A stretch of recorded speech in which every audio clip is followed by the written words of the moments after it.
Hello and welcome to Hanamade. This is another part of the series about fairy gardens and gnome gardens. Those are the tools I'm using, but you can of course improvise. In this episode I would like to show you how to make this clock. I imagine a town hall, a clock in a fairy garden or gnome garden. So I prefer to use natural materials if I can. This I found in a store. Quite cheap laser cuts.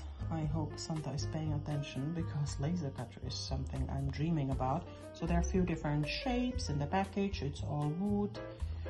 So they are plain on one side and you can see the burn on the other, the burnt edges, which I think adds lots of charm. And then I just had plain pieces of wood or bark rather.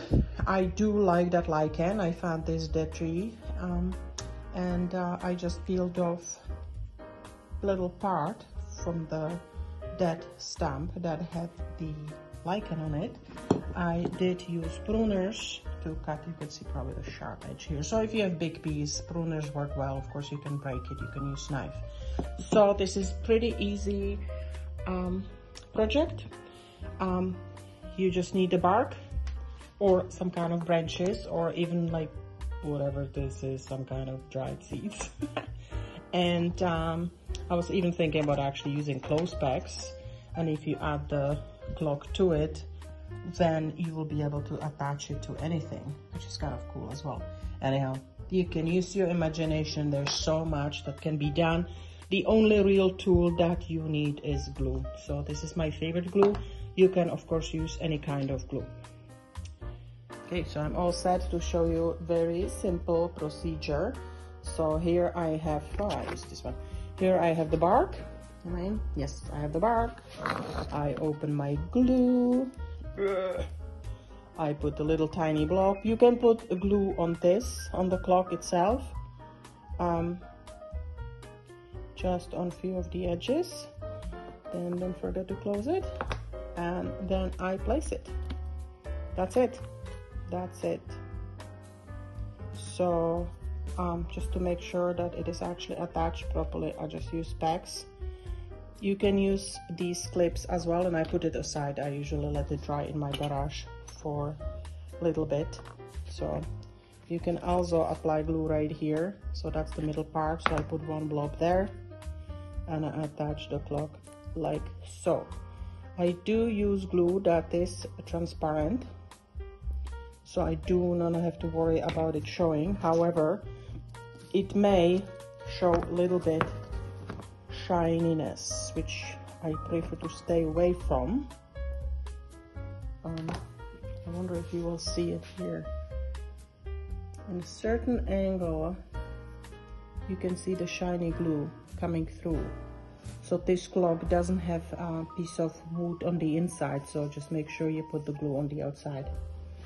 Basically, honestly, there's no science. It's pretty easy. It's an enjoyable project. And right now I made a mistake, right? I put blob here, but I'm using clock that doesn't have the center. So I have to use this center right here. This clock right here that has got the center. Right now I actually put it under the lichen. I think it only adds charm. So it's pretty cute. That's the beauty of working with natural materials, because you never know what you will find out. You can also use glue gun, of course. I think that these fairy gardens will not get that much wear and tear, so I would trust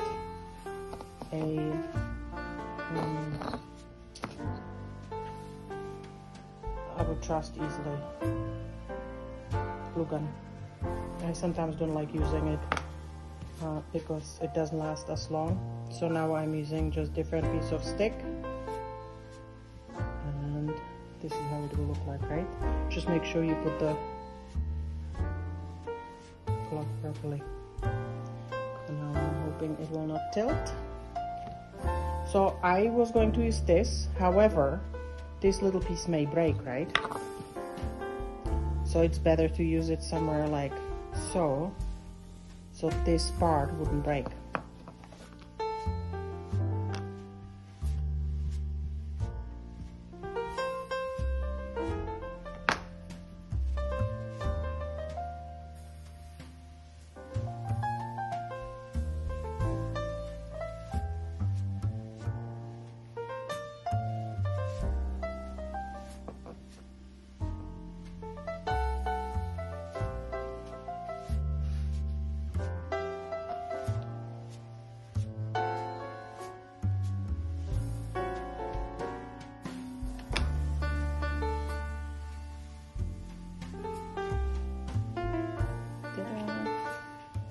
Thank you for watching Hannah Feel free to subscribe to my channel. More fairy and gnome gardens ideas are coming up.